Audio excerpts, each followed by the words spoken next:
지혜로 세상을 바라보는 시간 인문학 산책.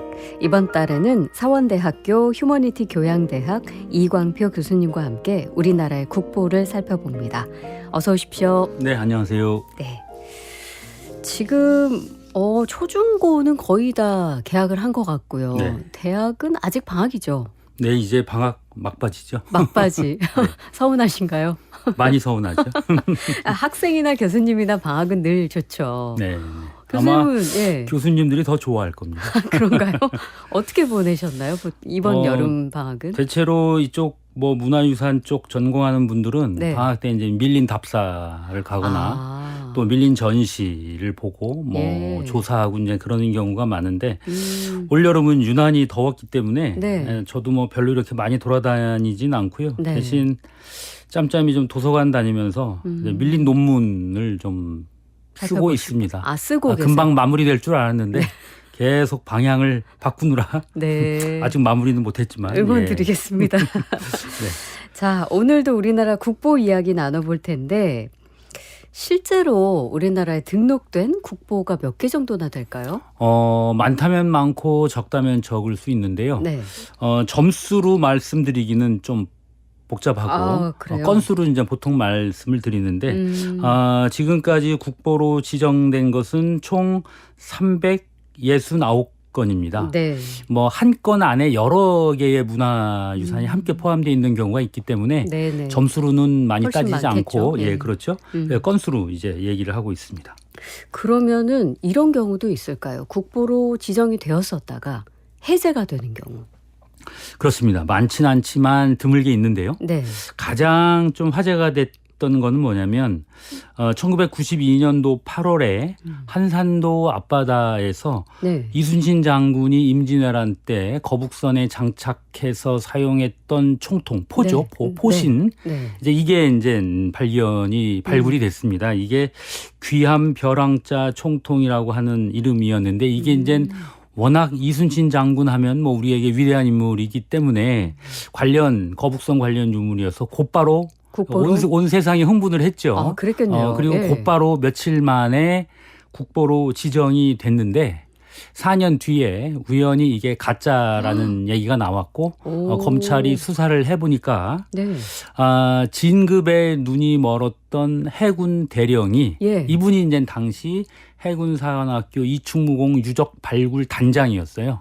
이분이 진급에 눈이 멀어서 가짜 골동상과 짜고 가짜 총통을 만들어서 거기다 몰래 바다에 빠뜨린 다음에 발견한 진짜 것처럼. 발굴한 것처럼 건져 올려서 이제 세상을 속인 거였죠. 그래서 이 당시에 난리가 났습니다. 진짜 엄청난 일이었네요. 그래서 이게 이제 곧바로 다시 또 국보에서 해제가 됐고요. 예. 이거는 이제 가짜 사기 사건이었기 때문에 이제 해제가 된 거고. 네. 또 이런 경우도 있었어요. 국립중앙박물관에 백자가 한 점이 있는데 이름이 좀 복잡하긴 한데 백자 동화 매화 국화무늬 병이라고 하는 백자인데 이게 이제 좋은 평가를 받아서 1974년도에 국보로 지정이 됐는데 지정이 되고 나서 언제부턴가 도자기 전문 학자들 사이에서 저 백자가 우리나라 거 같지가 않고 중국 거 같다. 이런 의견들이 나왔어요. 뭔가 근거가 있었겠죠. 그래서 그냥 처음에는 그냥 흘려 넘겼는데 학자들의 의견이 점점 많아지니까 2018년에 국가유산청, 문화재청이 본격적으로 이제 학자들을 모아서 조사를 했습니다.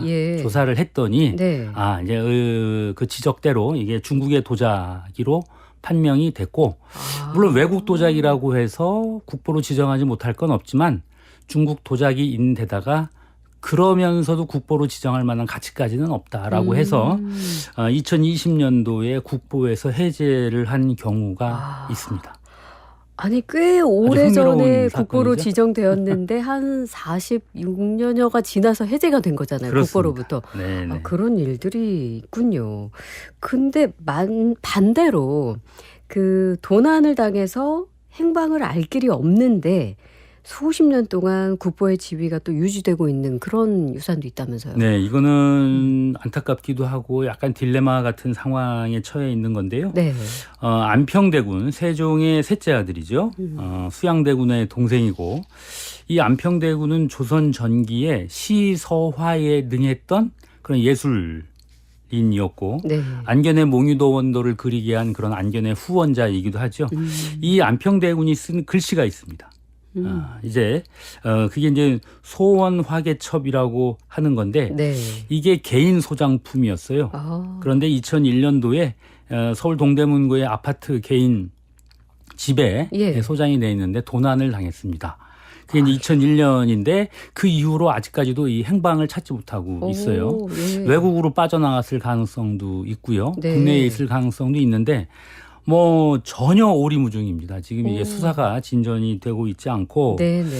어쨌든 그렇지만 이제 어떻게 보면 25년이 흘렀기 때문에 뭔가 새로운 조치를 취할 필요가 있다는 의견도 있는데 정부에서는 이게 잘 어딘가에 있을 것이고 이게 확인이 되면 다시 우리 국보로서 활용이 될 수 있기 때문에 해제를 하지는 않고 네. 그냥 국보의 지위를 유지하고는 있습니다. 근데 진짜 그야말로 오리무중 상태라서 언제 찾게 될지 혹은 못 찾게 될지도 모르는데 그렇죠. 그게 그런 어떤 매뉴얼은 없나 봅니다. 언제까지 국보로 유지하고 그 이상이 되면 해제한다. 이런 그렇죠. 건 없나 제가 봅니다. 알기로는 그런 항목에 관한 매뉴얼은 없는 걸로 알고 있는데 네.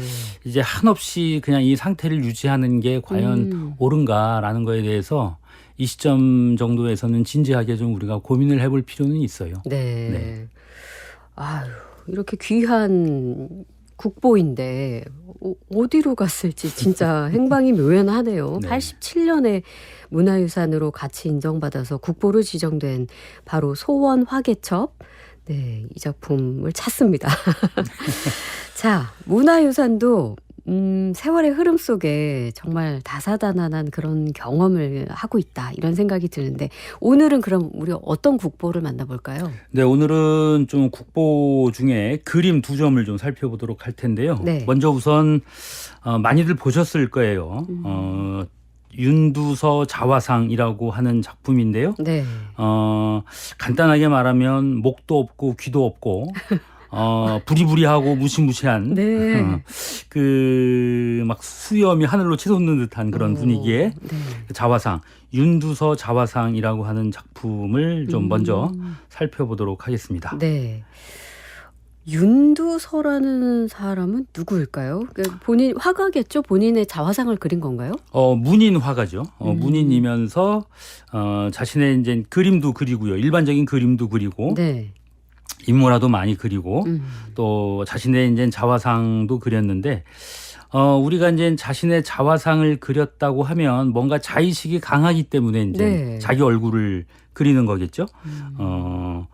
이제 그런데 아주 대단히 특이하고 네. 대단히 특이하고 좀 무섭고 예. 또 매력적이고 그래서 보는 사람으로 하여금 강한 호기심과 집중력을 유발하는 그런 그림이라고 할 수가 있겠습니다. 네. 아마 이거 찾아보시면 윤두서 자화상이라고 이 그림을 한번 온라인을 통해서 찾아보시면 굉장히 강렬한 카리스마가 있는 인물이거든요. 그렇습니다. 좀 무섭기도 해요. 정면을 응시하고 있어서. 근데 이 초상화가 조선 최고의 초상화 중 한 점으로 꼽힌다. 그렇더라고요. 네. 이유가 왜일까요? 우선 이제 일반적으로 학자들은 이제 조선 시대 때는 초상화를 많이 그렸습니다. 네. 근데 이제 조선 시대 때는 초상화를 그릴 때 어떤 그 관점이 있었냐면 전신사조라고 하는 관점이 있었어요. 네. 이 전신사조라고 하는 건 뭐냐면 그림, 인물화, 초상화를 그릴 때 그 사람의 얼굴의 형태를 똑같게 그리는데 그치지 않고 그걸 넘어서 그 사람의 정신세계, 네.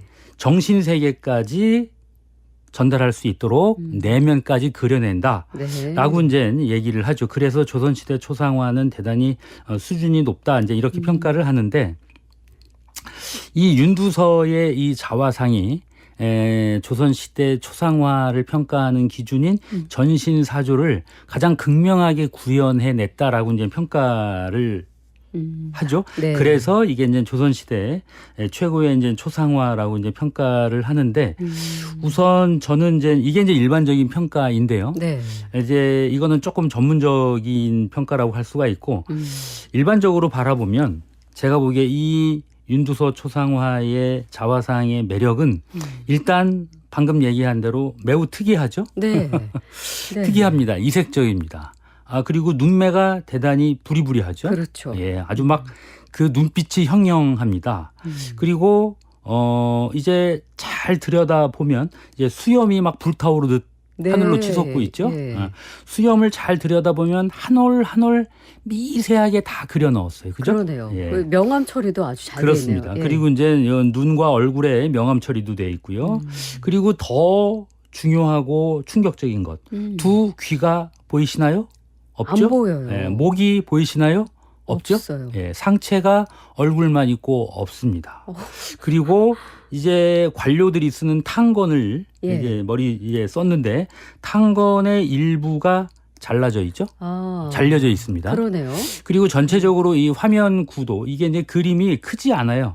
대략 세로가 한 38cm 되고 가로가 20cm 되니까 그러네요. 자그마한 그림이에요. 근데 우리가 실물을 보면 사진으로 보면 엄청 커 보이죠. 막 네. 육중하게 다가오는데. 왜냐하면 그 작은 사이즈의 얼굴이 굉장히 크게 그러니까요. 차지하고 예. 있으니까. 그리고 얼굴도 퉁퉁하죠. 예. 자, 그래서 전체적으로 보면 이 직사각형 화면 안에 이 윤두서라고 하는 인물의 얼굴이 중앙에 위치해 있는 게 아니고 하늘에 둥둥 떠 있죠. 그러네요. 윗면에. 네. 더더구나 목과 옷선이 표현돼 있지 않기 때문에 더더욱 인물의 얼굴이 치솟아 있는 듯한 느낌을 줍니다. 네. 제가 이제 가끔 이런 얘기를 하는데요. 이 그림을 조명이 어두운 곳에서 한번 보죠. 문을 열고 딱 들어갔을 때 이 그림이 걸려 있다고 생각해 보세요. 무섭죠? 네. 그래서 저는 이 그림이 뭐 터럭 한 올까지 세세하게 그려서 내면을 표현했다. 이것도 좋지만 일반적으로 봤을 때 기본적인 구도상 네. 조선 시대의 초상화에서는 발견할 수 없는 대단히 이색적이고 파격적인 구도인 거죠. 예. 이거는 보통 사람이 아니면 이런 시도를 하지 할 않는다. 수가 없습니다. 네.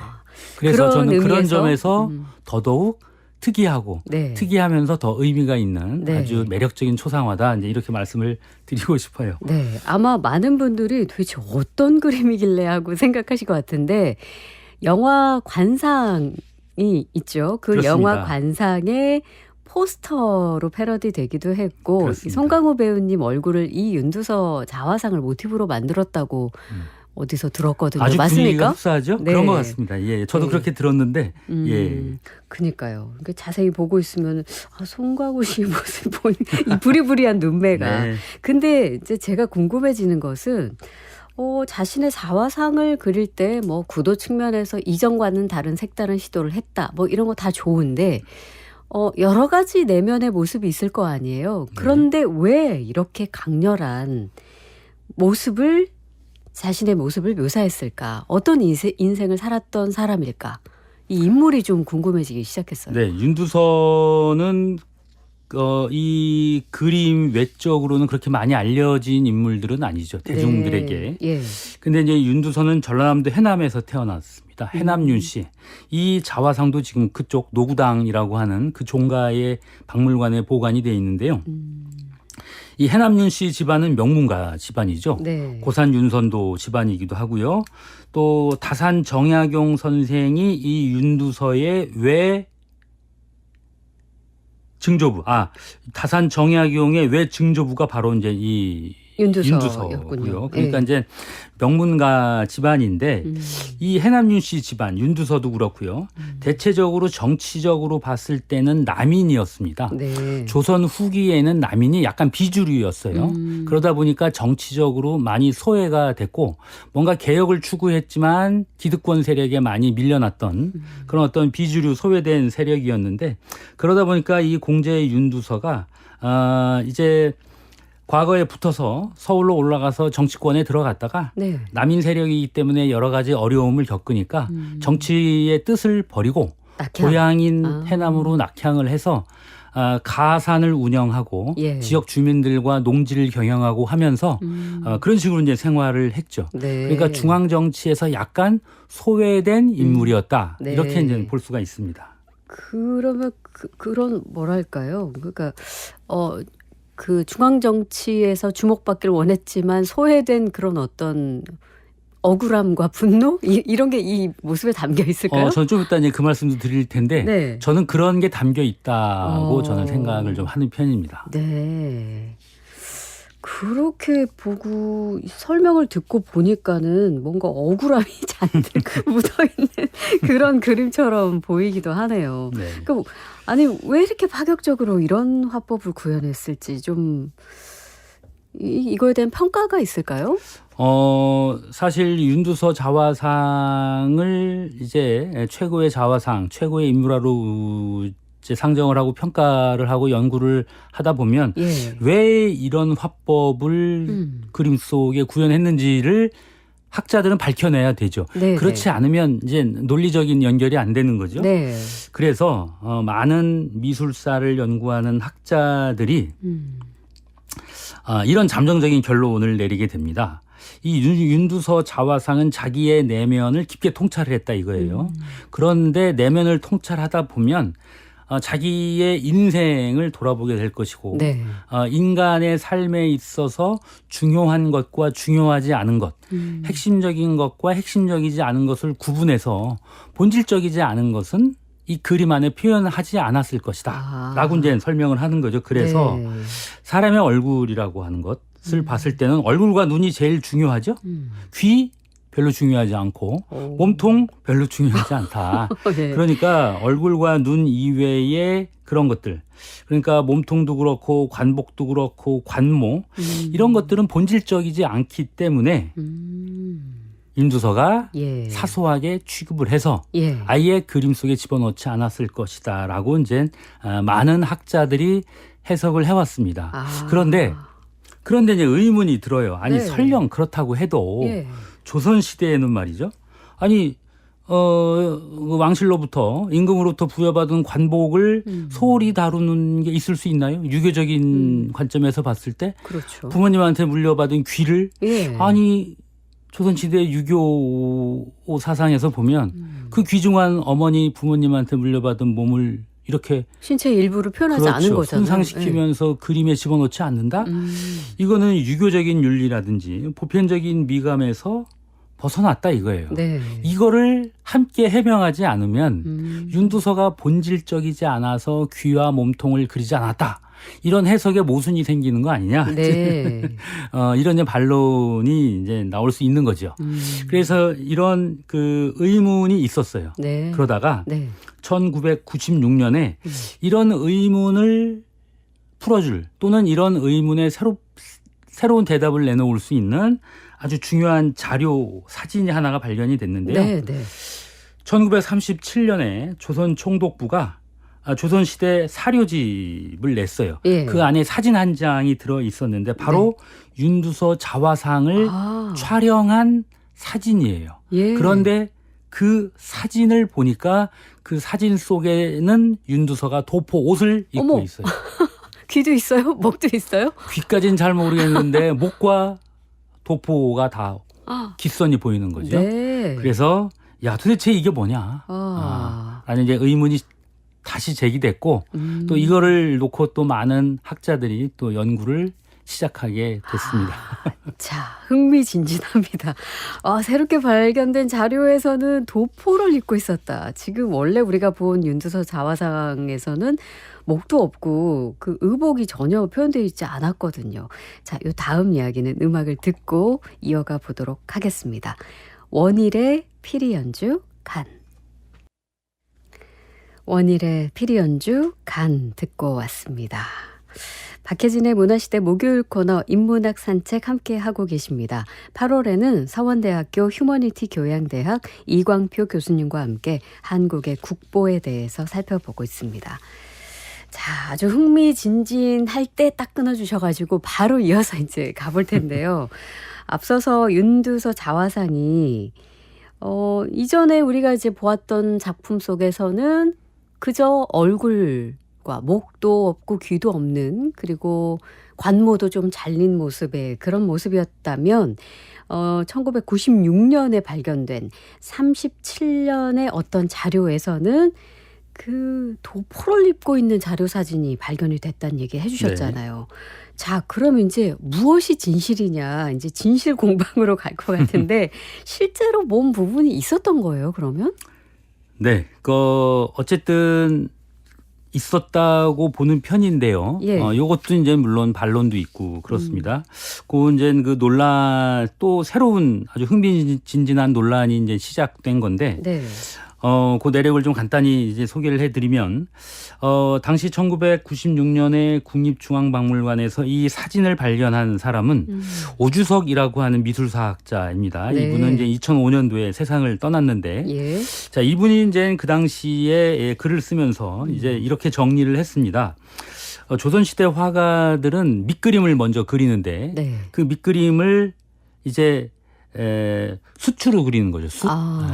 지금 이제 스케치 연필이 있지만 예. 수치로 이제 그리는데, 그 수치 버드나무를 태워 만든 수치예요. 그래서 유탄이라고 부르는데, 이거를 가지고 이제 밑그림을 그리고, 네. 그리고 이제 그 위에 얼굴을 그린 거죠. 예. 얼굴을 그리고 몸통은 아직 이제 그 위에 다시 칠하지 않은 거예요.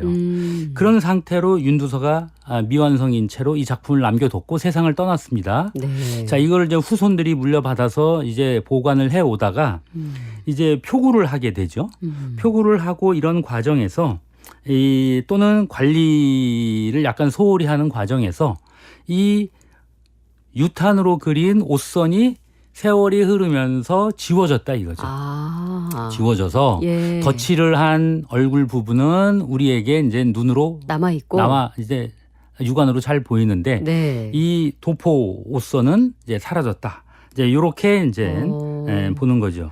도포는 그렇게 해석이 될 수 있다고 쳐도 귀나 이런 부분은 그러면 이제 예. 조금 이 상황에서 이 오주석 선생의 추정은 두 귀는 아직 그리지 그리기 않았던 전이었다. 것이다. 그래서 결국은 이 그림은 미완성 작품이다라고 이제 보는 거죠. 네. 그러니까 원래 옷깃선은 그렸다. 그리려고 분명히 했다라는 네. 게 이제 오주석 이제 선생의 이제 추정이었습니다. 예. 그런데 이제 이런 추정 하나만 나오면 좀 재미가 덜하겠죠. 반론이 이제 나왔습니다. 반론. 이제. 네. 예, 얼마 뒤에 한 2년쯤 뒤에 또 미술사학 전공자 중에 이태호 교수, 예. 이제 명지대 교수를 하셨던 분이 계신데, 이분은 이제 이에 대한 반론을 펴는 거예요. 그게 아니라 원래 이 옷선은 예. 이 조선시대 때는 인물화 같은 거를 그릴 때 먼저 초벌선을 뒷면에 그린다 이거예요. 뒤쪽에. 그런 다음에 그 뒷면에서 비쳐 나오는 선을 토대로 이제 진짜 이제 채색을 하고 이제 선을 그려 넣었는데, 예. 이 선은 원래 이제 뒷면에 선을 그려 넣었을 것이다. 옷선도 그렇고 인물선도 그렇고 얼굴도. 그걸 이제 배선, 등배자를 써서 배선법이라고 하는데, 네. 이게 바로 그거다 이거예요. 그래서 그러면 이게 왜 1937년 사진에는 왜 나타나느냐? 우리가 실제 작품에는 보이지 않고, 이거는 뭐냐면 우리가 이제 종이에 뒷면에 글을 써서 이렇게 보면 육안으로는 안 보이죠. 네네. 그런데 이제 하늘에 들고 이렇게 쳐다보면 보이죠. 뒷면의 선이 보이죠. 그래서 1937년도에 이 사진을 찍을 때 이 그림을 허공에 놓고 뒤에서 조명을 준 거다. 네. 뒤에서 조명을 준 상태에서 찍었을 것이다. 그게 일반적으로 사진관에서 찍는 방법이다. 그러면 이 뒷면에 있는 선이 카메라에 들어온다. 예. 그래서 1937년도 사진에는 이 조명에 의해서 뒤에 그려놓은 옷선이 보인 것이다.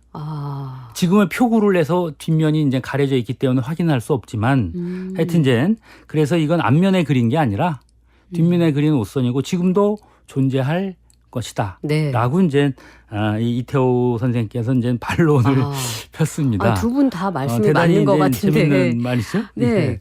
그러면 그 정확히 확인하기 위해서 예를 들면 X선이나 뭐 적외선 촬영 이런 걸 통해서 좀 가려볼 수 있지 않았을까 싶은데 윤두서 자원상도 그 과정을 거치게 되었나요? 네, 최근에는 이제 과학적인 분석법이 대단히 발달을 했기 때문에 뭐 네. 현미경 검사라든지 뭐 적외선 촬영, X선 촬영 같은 걸 많이 하는데 네. 2006년도 요 무렵에 국립중앙박물관이 윤두서 자화상을 대여해서 전시를 하게 됩니다. 네. 그 과정에서 이제 과학 분석을 좀 이제 실시를 했어요. 네. 그래서 현미경 검사, X선 투과 촬영, 적외선 촬영 등을 했는데 이 촬영 결과 역시 옷선이 보였고요. 옷선만 보인 것이 아니라 예. 옷선 주변에 뿌옇게 색칠을 한 듯한 그걸 이제 후념이라고 하는데 뭔가 옷선만 있는 게 아니라 번져가는 듯한 느낌까지 표현이 돼 있다라는 것을 확인을 할 수가 있었고요. 예. 또 그리고 얼굴 주변도 이제 분석을 해봤더니 얼굴선 양가에 예. 작지만 붉은 선으로 귀의 흔적을 보여주는 귀를 표현한 듯한 흔적이 이제 발견이 됐습니다. 네. 물론 이제 이 귀는 약간 논란이 있어요. 너무 작고 또 보통 우리가 생각하는 눈 옆에 귀가 위치를 하는데 너무 높게 올라가 있어요. 그래서 이거에 대해서는 약간 논란은 있지만 어쨌든 귀로 볼 수 있다. 네. 라는 이제 그런 의견이 나왔고요. 예. 그래서 이 박물관에서의 과학적인 촬영 결과 많은 연구자들이 윤두서는 도포, 네. 귀 예. 이런 것들을 표현하려고 했던 게 맞다. 그렇지만 뭔가 미완성으로 남은 그런 작품일 것이다. 네. 이제 이렇게 이제 의견들을 이제 내놓았습니다. 네. 그렇게 그럼 정리가 된 거예요? 이제 대체로 이렇게 정리가 됐는데 예. 또 세월이 또 한참 흐른 뒤에 또 나왔어요. 2014년도에 네. 우리나라 회화사 연구자인 안희준 서울대 교수 이제 예. 얼마 전에 세상을 떠나셨는데요. 이분께서 또 다른 의견을 냈어요. 네. 뭐냐면 이 X선 촬영한 것도 좋다. 근데 그걸 보니까 이 귀의 모양이 네. 너무 단순하고 위치상으로도 그렇고 크기상으로도 대단히 어색하다. 너무 수준이 낮다 이거예요. 네. 윤두서라는 사람은 워낙 그림을 잘 그린 사람이었는데 윤두서의 실력으로 보기에는 이거는 의문을 가질 수밖에 없다 이거예요. 그래서 네. 누군가가 후대의 윤두서는 원래 얼굴만 그렸는데 예. 후대에 누군가가 이 작품을 보고 소장자든 누군가가 뭔가 그림을 더 채워넣고 싶은 욕망에 의해서 그림의 뒤쪽에 귀도 그려놓고 옷선도 그려넣은 게 아니냐. 그러니까 이건 제3자가 가필한 것이다. 어머, 그것은 완전 훼손인데요. 그렇죠. 사실은. 예. 그 당시로서는 뭐 훼손이 아닐 수는 있겠죠. 어쨌든 그래서 안희준 교수께서는 또 다른 의견을 제시를 했습니다. 와, 정말 이 자화상 하나 두고도 엄청난 논란이 끊임없이 있었네요. 아직도 여전히 논란 중인 것이고. 그렇죠. 네. 그 교수님께서 쓰신 국보 이야기 책에 그 사진을 같이 올려주셔가지고 저도 윤두서 자화상과 또 적외선 촬영으로 본 윤두서 자화상을 보고 있는데 저는 이제 전문적인 그 소양이 없기 때문에 일단 그냥 직관적으로 볼 때는 도포는 확실히 그렸던 것 같아요. 네. 왜냐하면 그 주름선 도포의 그 관복의 그 주름선 같은 게 그냥 육안으로 확인할 정도로 보여지긴 합니다만 귀는 어디 있는가요? 귀는 사실은 절대 못 잘 안 찾겠습니다. 보일 겁니다. 예. 그런데 원래 그림 있죠? 예. 원래 그림을 조금 확대해서 잘 들여다보면 나옵니까? 그 탄 건 밑쪽에 조그맣게 볼록 튀어나온 부분이 있어요. 예. 그게 이제 귀라고 이제 얘기를 하는 건데요. 그렇군요. 너무 작고 위치가 조금 너무 높이 올라가 있습니다. 그렇겠네요. 예. 자, 이런 치열한 토론 과정이 윤두서 자화상을 더 신비롭게, 더 매력적으로 만드는 부분일 거라 생각하는데 여러 가지 관점의 차이에도 불구하고 윤두서 자화상 자체가 가진 그 또 다른 매력. 우리가 아까 그 얘기는 또 안 했거든요. 탄건이 잘린 이유 같은 거. 네. 네. 또 다른 매력은 또 무엇일까요? 자, 그러니까 지금 뭐 예를 들어서 옷선, 도포 이거는 그렸을 수도 있고 또 뭐 나중에 후대가 그렸다고 보는 견해도 있지만 네네. 그건 약간의 논란의 여지가 있을 수는 있어요.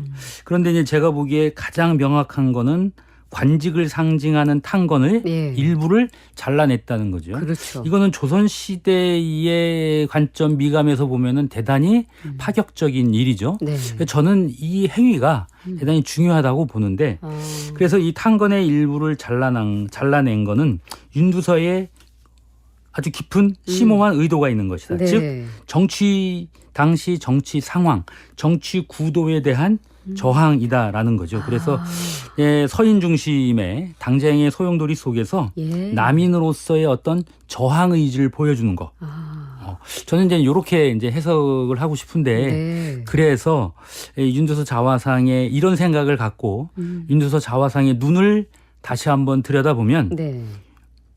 그 눈빛이 강렬하기도 하지만 약간 슬픔이 우수에 있어요. 젖어 있기도 합니다. 네. 그래서 저는 강렬하다고만 해석하는 것보다는 우수에도 젖어 있다. 이 왜 우수의 눈빛일까? 요거는 당시 정치 체제에 대한 어떤 저항의 측면이다. 네. 이렇게 이제 좀 해석하고 싶습니다. 저는. 예. 아니, 진짜 그래 보입니다. 처음엔 너무 부리부리한 느낌만 받았다가 자세히 또 들여다보니까 약간의 슬픔이 좀 느껴지기도 하는데 자, 우리의 국보 그림 한 점 윤두서 자화상에 대해서 이야기를 나눠봤습니다. 자, 또 다른 국보 한 점도 소개해 주시면 좋을 것 같은데 이번 거는 우리에게 아주 익숙한 인물이죠. 겸재정선이 그린 그림이라고요? 네. 예. 겸재정선하면은 뭐 조선시대 대표적인 화가고요. 네. 화성. 그림의 성인이다. 이렇게 불릴 정도의 인물인데요. 그 중에 이제 대표작 금강전도를 좀 소개를 해드리겠습니다. 네. 우리나라에서 이제 18세기가 되면 이제 우리나라의 산하를 직접 둘러보고 그림을 그리는 이런 문화가 유행을 합니다. 네. 이제 그 중에서 이제 시인들이나 묵객들이 가장 즐겨 찾은 곳이 바로 금강산이었습니다. 네. 겸재정선도 금강산을 여러 번 찾았죠. 그리고 이제 금강산에 관련된 그림을 수십여 점을 남겼는데 네. 그 중에서 제가 보기에 이 금강전도라고 하는 그림이 가장 압도적이다, 압권이다. 이제 이렇게 생각을 하고요. 그래서 이제 소개를 해드리고 싶습니다. 네. 저희가 이제 라디오로 나가고 있기 때문에 금강전도에 대한 그림이 어떻게 묘사되고 있는지를 좀 자세히 설명해 주시면 좋을 것 같아요. 네, 이 금강전도는 겸재정선이 50대 말에 그렸습니다. 1734년에 금강산을 직접 둘러보고 이제 그린 그림인데요. 네. 우리가 금강산 하면은 12,000봉이죠. 이 12,000개의 봉우리를 하늘에서 이렇게 내려다 보면서 금강산 전체를 한 폭 안으로 이제 끌고 들어와서 그린 그림인데요. 예. 전체 금강산을 특이하게도 원형으로 잡았습니다. 그래서 이 금강전도를 보면 연꽃 봉우리 모양 그러네요. 같은 거죠. 네. 그래서 원형 구도로 잡았고 가운데 잘 들여다보면 S자로 구분이 되어 있습니다. 그래서 왼쪽을 보면 부드러운 그 나무들이 보이고 네. 오른쪽을 보면 뾰족하고 단단한 강건한 바위산들이 보입니다. 그게 S자 모양으로 나눠져 있죠. 네. 자, 이 S자 모양으로 나눠져 있기 때문에 이 금강산의 원형은 태극 형상으로 형상화됐습니다. 그죠? 네. 그리고 전체적으로 보면 푸른 빛으로 이제 금강산을 이제 표현을 했는데 둥근 원형의 금강산 그림을 잘 들여다보면 성스럽기도 하고 오묘하죠. 네. 그리고 전체적으로 푸른색의 기운을 쫙 그림에 깔았습니다. 푸른 기운이 그림에서 금강산에서 이제 뿜어져 나오는 거죠. 네. 그래서 보면 부드럽기도 하고 날카롭기도 하고, 그죠? 네. 그게 S자 태극무늬 속에서 서로 조화를 이루는 거죠. 이게 바로 주역의 원리인데, 그래 음과 양의 합일이고요. 뭐 이런 거를 이제 겸재정선이 금강산을 통해서 표현하고자 했던 겁니다. 아니, 금강산이라면 뭐 그 수려함이란 뭐 누구나 다 알만하기 때문에 그냥 그 풍경을 잘 묘사를 했다 하더라도 굉장히 훌륭한 작품이었을 텐데 이 금강산을 그리면서 겸재정서는 음양의 합의를 고려했다는 거잖아요. 그렇습니다. 그거는 좀 구체적으로 어떤 뜻일까요? 의미가 담겨 있을까요? 겸재정서는 원래 주역을 공부를 열심히 한 사람이었어요. 네. 그래서 주역에 정통했기 때문에 이제 주역에 대한 철학적인 통찰을 바탕으로 해서 금강산을 본인이 새롭게 해석을 한 거죠. 그러니까 음양의 원리로 금강산을 해석을 했는데 그림으로 금강산의 음양의 원리를 그림으로 표현한다고 하면 네. 그걸 시각적으로 보여줘야 되잖아요. 그렇죠. 그죠? 그게 바로 태극인 거죠. S자 모양의 태극으로 이제 금강산을 이제 표현을 했고, 주역의 궁극적인 원리는 음과 양이 대립하는 게 아니라 서로 조화를 이루는 거죠. 네. 그래서 이 음과 양이 조화를 이루듯 금강산은 우리 조선의 하나의 생명이고 하나의 어떤 합의를 이루어내는 상징적인 국토다. 네. 그러니까 금강산은 우리 세상인 거죠. 그리고 나아가서 생명이고 우주고 네. 조선 왕조다. 이런 거를 이제 표현한 거라고 볼 수가 있죠. 그러니까 보통은 이런 풍경화를 그릴 때 자신이 보는 시선에서 그 시점에서 보여지는 풍경을 그림에 담을 텐데 겸재정서는 훨씬 더 위에서 그 상공에서 내려다보는 느낌으로 하나의 어떤 세상을 표현하고자 했다는 그런 생각도 드네요. 이 금강전도 오른쪽 위에 시가 쓰여 있습니다. 제가 잠깐 읽어드리면 겨울 개골산 12,000봉 누가 어찌 저 참모습 그릴 수 있으리요. 묻향기는 동해 밖으로 떠오르고 그 기운 쌓여 온 누리에 웅혼하게 서렸구나. 봉우리는 몇 송이 연꽃인 듯 뽀얀 빛 드러내고 반쪽 숲엔 소나무 잣나무가 현묘한 도의 관문을 가렸네. 비록 내 발로 걸어서 찾아간다 해도 베갯머리에서 내 그림 실컷 보느니만 못하네. 해석해 주셔야 되겠어요. 아니 이제 지금 이제 읽어주신 내용이 이제 다 해석이 들어가 있는 거긴 한데요. 네. 어떤 금강산을 직접 답사해 보고 거기서 받은 감동이 이 식구에 잘 드러나 있죠. 네. 그리고 여기에 대단히 깊이 있는 성찰도 들어가 있죠. 제가 이제 말씀드린 대로 그러다 보니까 예술적이고 시적이면서도 대단히 철학적이고요. 우리 조선 국토에 대한 이것은 결국 조선 왕조죠. 조선 왕조에 대한 자부심, 조선 왕조가 대대손손 영원하기를 네. 바라는 겸재정선의 마음이 아주 잘 들어가 있는 그런 시라고 볼 수가 있겠습니다. 그 마지막 구절에 비록 내 발로 걸어서 찾아간다 해도 베갯머리에서 내 그림 실컷 보느니만 못하네. 이 부분은 엄청난 자신감이 느껴지면서 엄청난 자부심이죠. 네, 엄청난 자부심이 느껴지고. 뭐 이런 거를 와유라고 하는데 직접 가지 않고 누워서 와유, 누워서 이제 여행을 하는 건데 네. 내 그림이 이렇게 최고의 그림이다라고 하는 그런 어떤 와. 예술가로서의 자존심 그러니까요. 이런 것들이 이제 강하게 배어 있습니다. 네. 자, 교수님께서는 이 금강전도를 보면서 어떤 걸 느끼셨을까요? 교수님의 저는, 해석도 궁금한데요. 저는 이 그림이 우선 당당하고 장쾌하다는 느낌을 갖고요. 네.